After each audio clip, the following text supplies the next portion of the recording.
munaasabad loogu dabaaldegay 74 guuradii ka soo wareegtay aasaaska ciidanka booliska Soomaaliyeed ayaa lagu xusay magaalada Kismaayo waxaana munaasabada xuska ka soo qayb galay madaxweyne ku-xigeenka Jubbaland Mudane Cabdiqaadir Xaaji Maxamuud Luga Dheere isagoo salaan sharaf ka qaatay cutubyo kamid ah ciidanka booliska Jubbaland waxaana ugu horeyn munaasabada ka hadlay taliyaha ciidanka booliska Jubbaland Maxamed Naasir isagoo sheegay inay maalintaani tahay maalin farxad u ah dhammaan ciidanka booliska Soomaaliyeed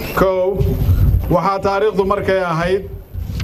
23 bishii shanaad 2016 loo soo xiray tababarkii difcadii koobaad ee ciidanka booliska dawlad goboleedka Soomaaliyeed oo ka koobnaa 198 askari waxa ayana taariikhdu markay ahayd 3 bishii tobnaad 2016 la soo xiray tababarkii difcadii labaad ee ciidanka booliska dawlad goboleedka Jubbaland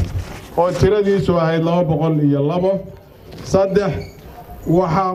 markale yana taariikhdu markay ahayd 24 bishii afraad 2017 loo soo xiray difcadii saddexaad ee ciidanka booliska dawlad goboleedka sidoo kale waxa goobta ka hadlay wasiirka amniga Jubbaland Cabdirashiid Janan isagoo ka warbixiyay xaaladaha guud ee ciidanka Jubbaland maalin weyn oo xurmo iyo sharaf gaar ah leh oo maalin xasuus mudan oo maalinkii la aasaasay ciidanka Soomaaliyeed ee ciidanka booliska Soomaaliyeed oo runtii lafdhabar u ah shaqada iyo kala dambeynta iyo dawladnimada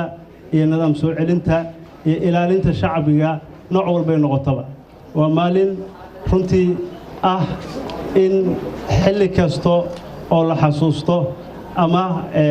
aasaskeeda la soo qaado hadal ahaan u baahan munaasabad gaar ah in la siiyo ciidanka booliska Soomaaliyeed waxyaalaha ama shacabka Soomaaliyeed meelaha uu uga jiro oo lafdhabarta ay shaqadu u hayo ma aha wax la koobi karo iyo wax hadda laga hadli karo iyo wax la soo koobi karo in badanna ugu dambeyn waxa munaasabada soo xiray madaxweyne ku-xigeenka Jubbaland Cabdiqaadir Xaaji Maxamuud Luga Dheere waa ilaaliyaha amniga ilaaha amni ilaali karo amniga Jubbaland lagu amaanayo ee horumarka ku gaartay ee lagu abaal mariyo dadkii sooyay waa ciidanka noor taagan iyo ku difaaca ku jira waxaan leenahay ilaah baa waajibkii needka xaqsiinayo hambal yaan leenahay adinka xaasaskiina caruurtiinba sanad guuridan midda ku xigtana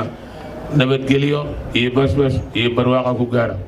20 Diseembar sanad kasta oo ah maalintii la aasaasay ciidanka booliska Soomaaliyeed ayaa guud ahaan laga xusaa dalka Soomaaliya waxaana munaasabad la mid ah maanta ka dhacday magaalada Kismaayo Sahra Siman RTN TV Kismaayo